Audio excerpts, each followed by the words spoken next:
টি-20 বিশ্বকাপে গ্রুপ পর্বে বাংলাদেশ 4টা ম্যাচ খেলবে। 8ই জুন ডালাসে বাংলাদেশ মুখোমুখি হবে শ্রীলঙ্কার। এরপর 10 তারিখে নিউ ইয়র্কে বাংলাদেশ খেলবে সাউথ আফ্রিকার বিপক্ষে। 13 তারিখে সেন্ট ভিনসেন্টে বাংলাদেশের প্রতিপক্ষ নেদারল্যান্ডস এবং 17 তারিখে বাংলাদেশ খেলবে নেপালের বিপক্ষে। বাংলাদেশ ঘরের মাটিতে জিম্বাবুয়ের বিপক্ষে 5 ম্যাচের টি-20 সিরিজের একটায় হেরে বসায় এবং আমেরিকা এসে 3 ম্যাচের টি-20 সিরিজ 2-1 ব্যবধানে হারায়।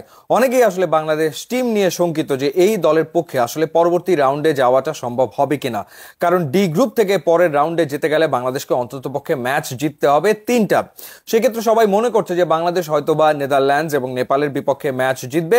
সাউথ আফ্রিকা বা শ্রীলঙ্কার যে কোনো একটাকে হারাতে পারলে সেই ক্ষেত্রে বাংলাদেশের পরবর্তী রাউন্ডে যাওয়ার সম্ভাবনা রয়েছে।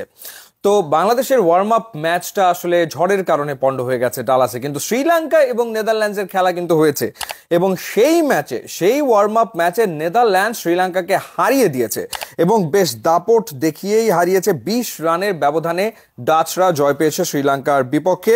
এবং আপনাদেরকে যদি একটু জানিয়ে রাখি যে ফ্লোরিডায় খেলাটা হয়েছিল রিজিওনাল পার্ক স্টেডিয়ামে, যেখানে নেদারল্যান্ডস তুলেছিল 181 রান এবং রান তারা করতে নেমে 18.5 ওভারে 161 রানে গুটিয়ে যায় শ্রীলঙ্কা এবং তারা ম্যাচটা হেরেছে 20 রানে। ইনফ্যাক্ট শ্রীলঙ্কার যে ক্যাপ্টেন অর্থাৎ ওয়ানিন্দু হাসারাঙ্গা, তিনি একটা দুর্দান্ত ইনিংস খেলেছেন। 15 বলে 43 রান করার পরেও তিনি দলকে জেতাতে পারেননি। দাসুন সানাকা তিনিও রান করেছেন 20 বলে 35। ধনঞ্জয় ডি সিলভা তিনি করেছেন 22 বলে 31 রান। তারা রান করেছেন ঠিকই, তারপরে শ্রীলঙ্কা কিন্তু নেদারল্যান্ডসের বিপক্ষে জিততে পারেনি। সুতরাং নেদারল্যান্ডসও কিন্তু কম শক্তিশালী প্রতিপক্ষ নয়।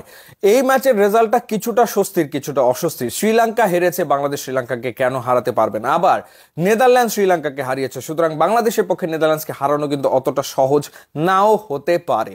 এবং লাস্ট টি-20 ওয়ার্ল্ড কাপের কথা যদি আপনাদের স্মরণ থেকে থাকে, যে ওয়ার্ল্ড কাপ হয়েছিল অস্ট্রেলিয়ার মাটিতে, সেখানে কিন্তু বাংলাদেশ এবং নেদারল্যান্ডসের খেলা হয়েছিল এবং সেই ম্যাচে বাংলাদেশ নেদারল্যান্ডসকে হারিয়েছিল ঠিকই, কিন্তু কষ্ট করে 9 রানে বাংলাদেশ সেই ম্যাচ জিতেছিল। সুতরাং এই ডি গ্রুপ একটা কঠিন গ্রুপ কিন্তু হয়ে গেছে এরই ভেতরে, যেখানে আসলে বোঝা মুশকিল যে কে কার সাথে আসলে কেমন করবে। টি-20 ক্রিকেটে এমনি বড় দল ছোট দলের গ্যাপ কমে যায়, সেই ক্ষেত্রে খুব ইন্টারেস্টিং গ্রুপ এটা। তবে যেহেতু সেন্ট ভিনসেন্টে খেলা হবে, স্লো উইকেটে খেলা হবে, বাংলাদেশ স্পিনের ফায়দা তুলে নেদারল্যান্ডসকে চাপে ফেলতে পারে এবং সেই ম্যাচ বের করে নেওয়ার সামর্থ্য ডেফিনেটলি বাংলাদেশের আছে।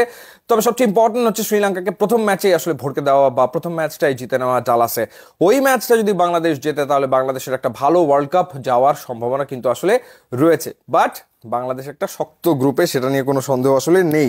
এবার আপনাদেরকে জানিয়ে রাখতে চাই যে স্বাস্থ্য সুরক্ষায় আপনার পাশে আছে কেজিএন মেডিকেয়ার লিমিটেড।